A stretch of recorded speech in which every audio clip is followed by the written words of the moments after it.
AM. I'm delighted to turn back to football now. John Brewin, the football writer, joins us on the line. John, morning, how are things?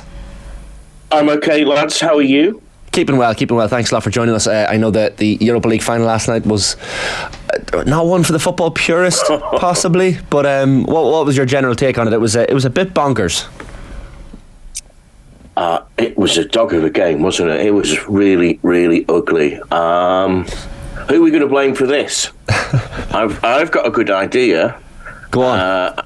I cast my mind back to 20 years ago, watching this same competition, though it was called the UEFA Cup back then. Porto versus Celtic. Another dog of a game. And who was the manager there for Porto who won? Also, speaking of Irishmen, do you remember the cast your mind back to when Roy Keane stood on Vitor Bayer? Do you remember this incident? Oh, yeah. And he was sent off. Well, when Roy did that, I understood, because that was Manchester United that night, as they were in the return leg, the famous one in which José Mourinho, let's name this guy, came to the fore, wound the opposition up, and gamesmanship, we call it these days, don't we? There's another word that's used these days, but I'm not sure we can say it on your at this time of the morning. Yeah, that's what it was all about. And the thing is, if we actually talk about the tactics, it appeared that once Paulo Dybala's sore muscles had run out, that was the plan. And it didn't go to plan, because in Sevilla, you've also got this alchemical force with this competition. No matter who's the manager, no matter who the players are, put them in this position, they could win this competition. It just felt so far out, didn't it, that penalties were inevitable. I mean, as you said, that after the Dybala goal and then when Sevilla equalised, Sevilla have that period of pressure, but you just feel like penalties are always going to happen. Yes, and of course, one of the reasons why it felt so long is that we had an almost record length second period of added extra time, didn't we? Did it go to?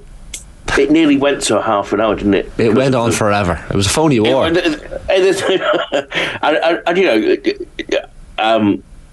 This is a season, actually, isn't it, where there's been a lot of discussion over how much the ball was in play, and obviously the FIFA attacked it briefly over in Qatar.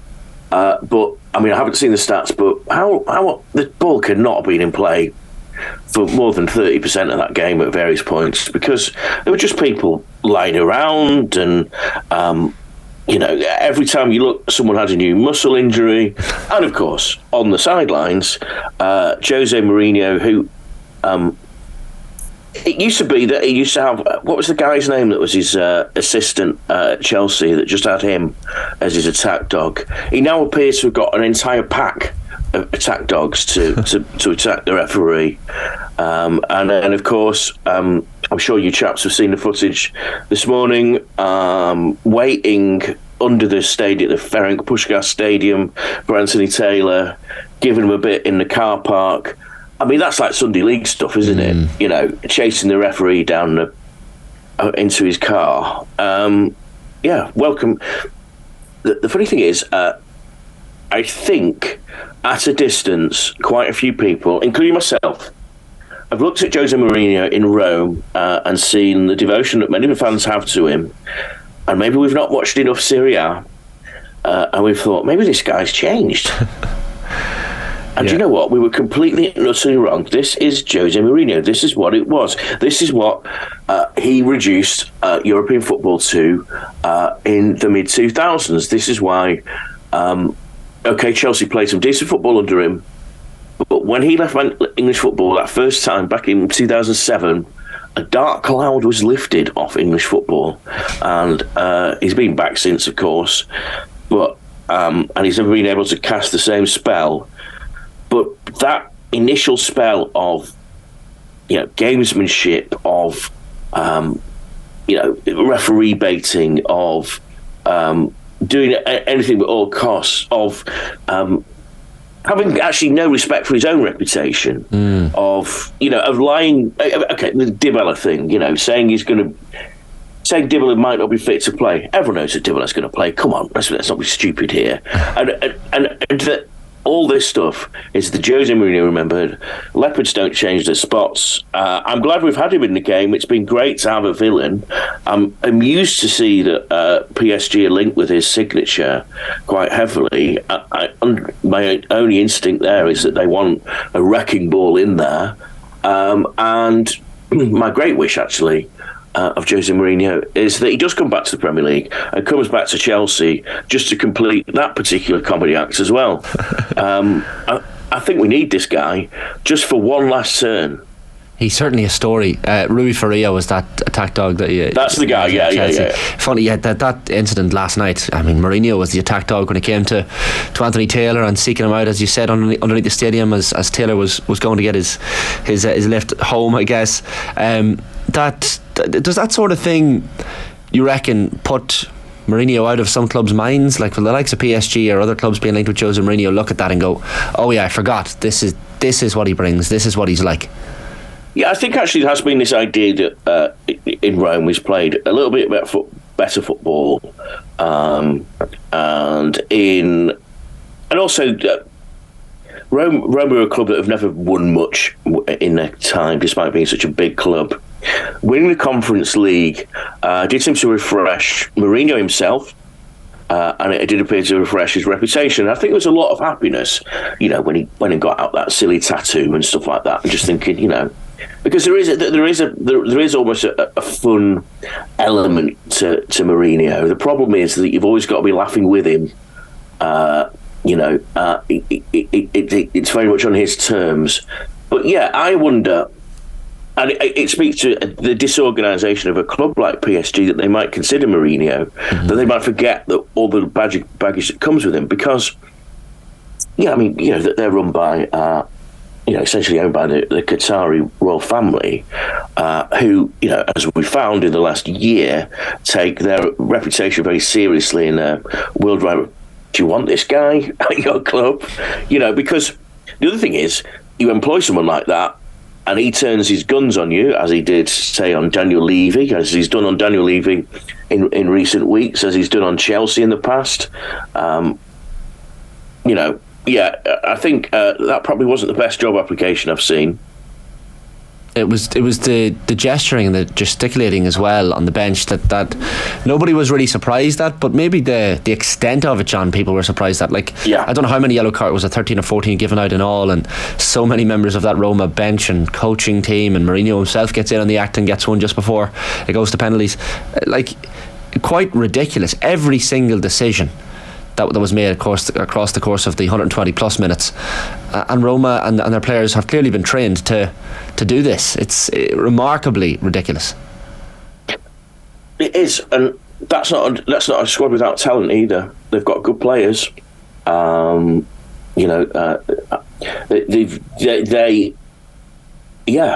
interesting, isn't it? And you actually look at all those teams to whom Mourinho is reduced to that. That Porto team back in 2003-04, hugely talented team, brilliant players. Chelsea, mid-2000s, Damien Duff among them, great talent in that team. Come on. And yet, that's the thing with Mourinho. They've always got that, bearing that scar, that stamp of Mourinho. And, he was at Manchester United. Funny enough, actually, I don't recall much of that type of behaviour at Manchester United. No. Which is weird, isn't it? Because it's almost as if the later period Mourinho has recovered the zest of his early career, and yet the mid part of the career that we saw. I mean, actually, at Chelsea's second time out, there was a bit of that stuff. There was the winding up of the opposition. Obviously, there was the Steven Gerrard slip in which, he put on this performance of pretending to be ill before the game, turned up completely unshaven. I was at that match, actually, and afterwards, when a journalist asked whether he'd been ill, he breathed on him and said, "Now you'll see whether I was ill or not," to say to spread his germs.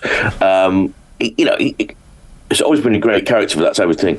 But yeah, actually, Manchester United and Spurs did we see enough of that guy? Maybe there wasn't enough. Maybe there was that's a mid-career sag, and now moving into his 60s, he's just thinking, let's just go for it. And maybe with a lesser group of players, he might think lesser group of players, he sees that as the route to victory. He doesn't see any great tactical plan or anything like that. We know what our Mourinho tactics are, and a big part of those tactics are the gamesmanship. Yeah, of course, he just turned 60 in January, José Mourinho, as well. So maybe he decided at 60 he's going to get back to those old days of his youth, and he had that quiet period in between. Potentially, you even saw him throwing the runners-up medal into the crowd last night, perhaps to no one's surprise after the ceremony. It's just one of those José things. I enjoyed your tweet last night, John, as well. If there's any kids watching the Europa League final tonight, this is what top-level European football often looked like in the mid-2000s. And so right you were. Like, the only thing that probably brought it back to the modern age was the Sevilla players walking up and kissing the trophy with their phones in hand and taking their little selfies and all the rest. So that's probably the only thing that modernised it. But certainly, from a footballing perspective, it did feel something of old, didn't it? Yeah, I think so. I think that there's always been the mid 2000s was actually quite a dark period of football, because I suppose you came from the 90s. I suppose, think of it from an English perspective. Obviously, you had Manchester United were always there and thereabouts, so they weren't that great at that period. The Liverpool team that won that tie in Istanbul, no disrespect to Liverpool fans, you know it, not a great team. And then you had the sort of fading of Milan around this time. And so the teams that came through were teams like Mourinho's Porto and Chelsea. And I'm sure all of us remember those games between Benitez's Liverpool and Mourinho's Chelsea. Obviously there were a couple of semi-finals, but there was also they were drawn in a group together. Don't you remember that? No one could possibly remember anything from those games. I think both of them were 0-0. But just this awful, awful football, in which I suppose at that point, winning at all costs became the key to it. And we should be very thankful to Pep Guardiola for many reasons, and one of them is that the Barcelona team, and actually just before that, the Frank Rijkaard team, maybe Barcelona came through and showed that there was a different way of playing the game, and that's what's been so influential over that last 15 years, and that's the style of play. And then we had the German model that came in with Jurgen Klopp, and that's changed the way that matches are played, and they're played at much higher tempo. There's more focus on winning the game the proper way. And the mid 2000s was that sort of morass of gamesmanships, of controversial refereeing decisions, of referees becoming notorious, of referees being menaced in the case sometimes of Chelsea. I don't yearn back for that era. And as I say, in English football, it did feel that when Mourinho left first time out, there was something of a dark cloud lifted. But that dark cloud's in Italy now for the moment. Yeah, there's a bit of I know you're a Succession fan. There's a bit of Logan Roy off José Mourinho at the moment. Absolutely, yeah. Likeability, they're up there together. John, as well, we should touch on these Ange Postecoglou to Spurs rumours. Yes. They seem to be a little bit more than rumours, if you're to believe the newspapers this morning. But certainly the talk being that after the Scottish Cup final this Saturday, that Spurs will certainly ramp up their interest in Ange Postecoglou. Seems like a good fit football-wise. Is it a move that you expect Ange to make? Yeah, it was put to me over the weekend that what Tottenham don't want to do is have a Nuno situation, and I think you know what I mean by that, which was, you wait 60 days or whatever it was over a summer and appoint Nuno Espirito Santo. Now, great respect, good manager, I believe he's doing well in Saudi Arabia, but that's not what Spurs fans want. And well, it could be box office, and the other thing is, he's doable as well, and I think that's part of it, and that's why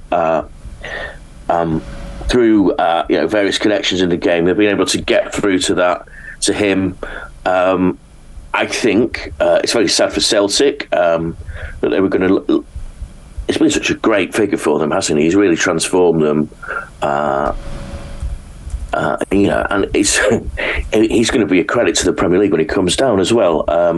Totally beloved back in Australia. I remember when he came over to Celtic, speaking to a few colleagues over there, and they just said, really love the guy, just hope it works out because you're going to love him too. And funny enough, there's a guy with a sunny disposition, a positive outlook about football, and compare that to the managers that Spurs have had recently. Obviously, Antonio Conte, well, he made his feelings known about Tottenham and the football Tottenham played under him, obviously, and he succeeded with the aforementioned José Mourinho. Listen, I'm not sure that Ange Postecoglou is going to be, the new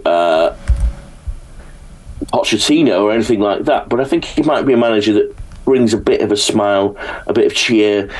The other factor is, of course, that my expectation is that he won't have Harry Kane to deal with because Harry Kane will have left the club. He'd also expect perhaps that someone like Harry Kane would look at someone like Ange Postecoglou and think, okay, do I want to work with this guy? He might be a bit below the elite level that Harry Kane wants to work with. That might be a mistake on Harry Kane's part. So he's got a rebuilding job to do if he goes in. Yeah. And there is a hell of a lot of rebuilding to do at Tottenham because I mentioned Pochettino, obviously he's at Chelsea. The amount of players or the amount of people still around the club that were back there in that sort of peak Poch era is really quite jarring. Eric Dyer is still in the team, and with the greatest respect, you would have thought things had moved on from there. I'm all for Ange going in there. I think that's going to be a good appointment. It's going to be an interesting appointment. And the feeling I get from the Spurs fans is, it's something different. It's something to be positive about. And, a guy with that element of charisma, that's a good thing as well, because the other thing is, if you're Daniel Levy, I go to Spurs quite a lot, anytime Tottenham concede a goal, the fans start singing about Daniel Levy, right? So they need someone, a front man, who is not, who's going to bring a sunny disposition that means that the club is focused away from turning on Daniel Levy, because that is a big part of the problem with the club. Whether Daniel Levy is the problem behind why the club has underachieved, I'm not so sure, because I think he's done a good job in several circumstances or several spheres. But someone needs to lift the positivity at that club, and Ange fits the bill for me for that. Yeah, and I guess a lot of it, as you say, depends on Harry Kane's future. Where do you expect Harry Kane to be playing his football next season, John? I suppose he is being linked to clubs outside the Premier League, but within the Premier League, I guess Manchester United the obvious option? I don't think there's anybody else really, is there? I mean, okay, we could play Todd Bowley ball. Liverpool, unlikely. Liverpool appear to have their wings clipped out at transfer target wise anyway, but I don't see him as, they've got a rack of strikers. Maybe I suppose one outsider. And it could be one of those things in which is a demonstration of Saudi power, is that Newcastle go for him and say, if you want to beat Alan Shearer's record, you do it in Alan Shearer's shirt. But that seems unlikely, because I think as much criticism as Saudi Arabia's ownership of, or co-ownership of Newcastle has received, I think they've been pretty careful about the FFP stuff. And I don't think they're going to go hugely over budget. They have got Alexander Isak. They have got Callum Wilson. Obviously, Harry Kane will be an upgrade on at least Wilson. But yeah, Manchester, what's the club that's glaring for a striker? What's the club that you watch every week and think, if only I had a striker to slot that in? That's Manchester United, isn't it? Yeah. And it has to be done. And the mood music from Kane. He does a lot of public stuff at Spurs, speaking before the game, and spoke after the season. At no point has it appeared that he's willing to commit to Spurs and the future there.